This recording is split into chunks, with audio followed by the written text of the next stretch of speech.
We met when I was in university. I was working at the ministry. Luckily for me, I was working at community, and university was there. So I used to just walk down and go to her room and meet her. Then we got to know each other.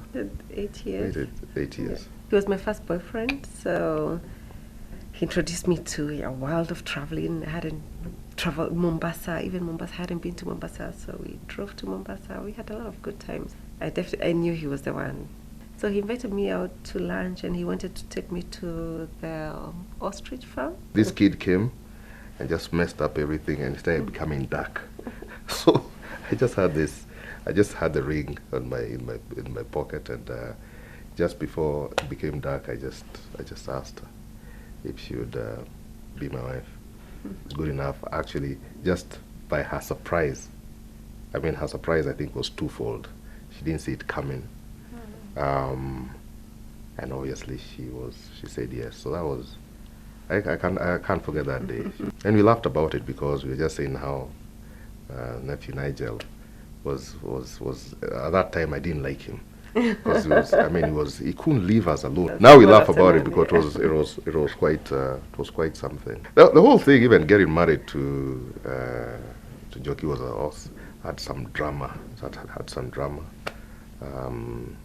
Which, us guys go through functions before the marriage, traditional functions. So I must say mine was very difficult with the Joki's family. We were having this meeting and we were discussing bride price, and it all broke down somehow. And we had already set the date for 11th December.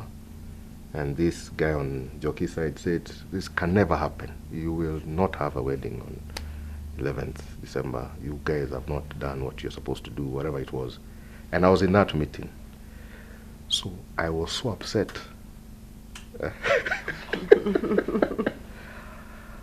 And this is my wedding. It's this guy. I was so upset. So I was about to talk, but then my dad was there. He was looking at me like, don't talk.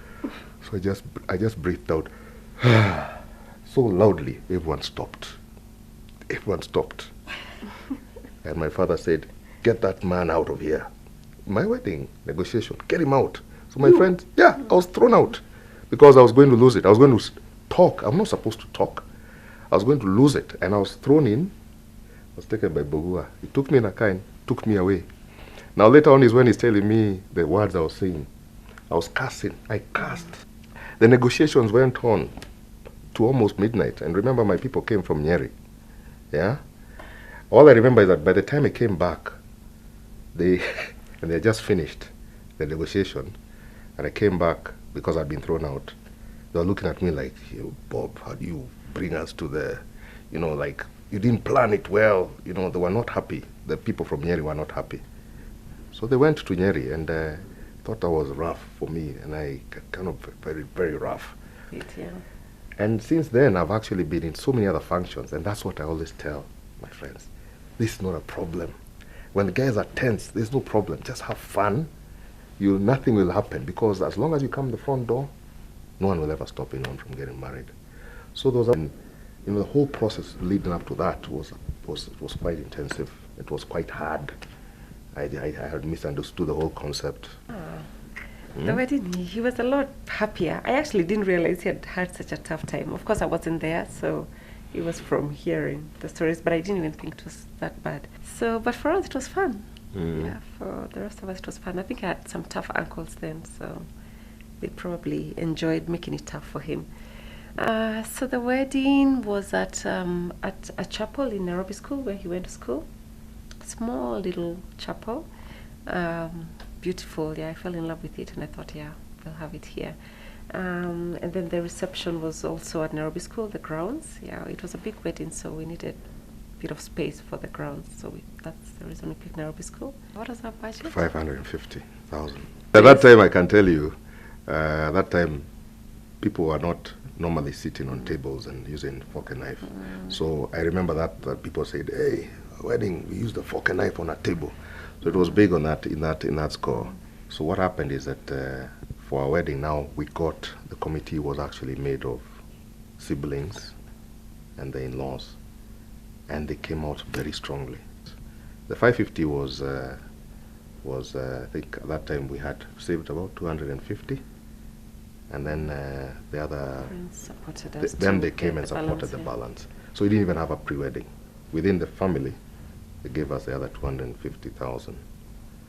And yeah, it was a big budget then, I remember. Honeymoon was a surprise for me. I think I'm one of those brides who like surprised me. So yeah, it was a surprise. So the day after we stayed at Windsor the night of the wedding, and I think was it 2 nights? Yeah. 2 nights. Yeah, we were tired. Ooh, had a long night, long party. So we had our honeymoon at Hemingway's Malindi. Beautiful, beautiful hotel. Yeah. Even went there again for 10th anniversary. Yeah. Our first, was it a fight? Our first argument was, I was new in advertising because I had just started the same year we got married. And then there was an advertising, what do we call them? One of those awards. Yeah, and I went, it was my first time, of course, to the awards, and I had all these new friends, girlfriends, and some guys there as well. And I went out and came back so late. And, you know, I had so much fun. I wasn't conscious. And, of course, that had been my life, to hang out, have a good time. So got back home and found him worried to bits, which is his nature. You know, he tends to worry a bit when he doesn't know, you know, what's happening, what's going on. So he was worried, hadn't slept a wink, and he was sitting at the stairs. And I came in happy, and what, to my shock, to find a very unhappy person waiting up for me. So that was shocking for me. I was surprised that he was so upset. I was surprised that he was so worried about me. Yet he knew where. So he was worried, hadn't slept a wink, and he was sitting at the stairs. And I came in happy, and what, to my shock, to find a very unhappy person waiting up for me. So that was shocking for me. And you know, that concerns him. So I think one of our fights has been about... That's been basically one of the big fights. I find that she doesn't communicate as much. Okay, she's improved, but she doesn't communicate as much as I would probably communicate. In fact, I can almost say our two main issues is that, where on communication. The other is time with me and her. That one I don't think we'll ever solve. So in the beginning, I used to make a lot of noise about it. I think being late. I used to make. He'd fuss. Really make a lot of noise. Yeah, then he'd also sit and wait quietly, but you could see he was I used to feel. upset, I mean, with me, the time is simply that one of if somebody is expecting at this time, just respect that time more than anything else. And basically I just try to calm myself and take it easy and say, you know, I don't have, which is what Jockey tells me, don't be a prisoner of time. Just let it be, relax a bit more. Of course I had my account because I had an income, he had his, so we were sort of managing our budgets separately, but managing, you know, family issues, you know, from each of us, based on the responsibility we had picked. I also realized I've been wanting to leave employment, so I thought I need to start saving. So I did have an account. It wasn't secret, it's just that I never really blurted about it. I found her the other day when she was getting a visa to go to America, and she had to release this account. They were quite, it was good. I was very happy. Indeed, I was very happy, because I knew she was saving. She must have been saving, but I had no idea about how much savings she had. But as a husband, I was quite happy that actually, you know, those are thoughts that you have. Like if anything happened to you, would somebody be able to handle a few things? I was actually very happy about this. I mean, it's a secret bank account. And then even you talked about another title. Anyway, she's done some things, but I'm actually more excited than upset. There's not a title in Kitengela. There's a lot of trust in it. I think also I would have to trust that Jockey here would make good use of whatever money she has, but I also have to trust that I can allow her to make that choice, because although we are married, there's individuality. So we don't want necessarily I don't need to necessarily be there I should allow her to make a call on use of money without necessarily being there to make the democratic choice. But that's the trust that I'm saying, that she will make a good call, and a good call that would probably not upset me. So it's the trust, actually, that the decision you make on anything is good. But for me particularly, it's more of family security. When I say family security, is that I think it should not only rely on, somebody should also think that if anything was to happen, that I should be able to hold the family. And to me, that is actually more key.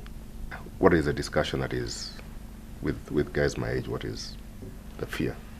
The fear is, when now the kids live, yeah, and you have, and basically the kids were the ones that were holding the family like this.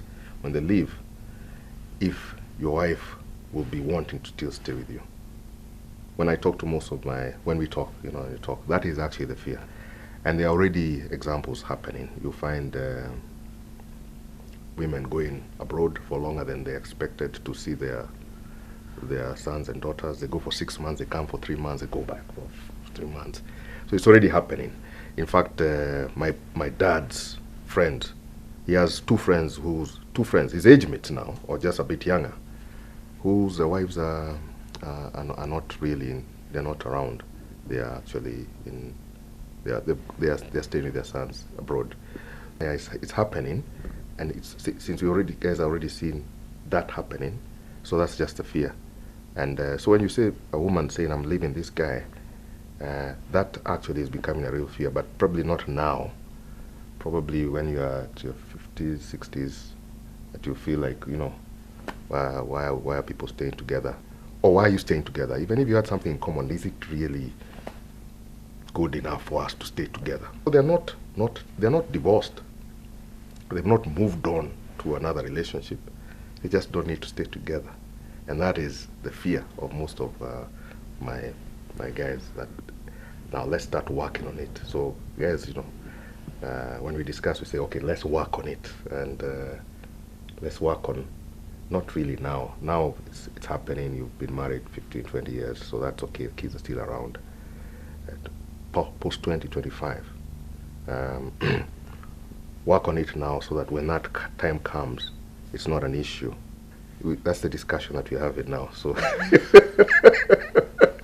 it is something that we are now. We have to. I don't think it's something that you take like 4 things. It is something that you work on, in the knowledge that will be the next big challenge. That time being young, I did not know it's part of the game. I knew there was a game, but I did not think the game would be that much. As we're having lunch, I see some kids playing around, and it's my nephew who I loved on. So I see him, and I spend the rest of the afternoon with him, playing with him and having fun. And I'm sort of not even spending time with Bob. And then he's running out of time. So later, just before evening, he's like, he just has to pop the question. So he does it quickly before I'm back to my nephew.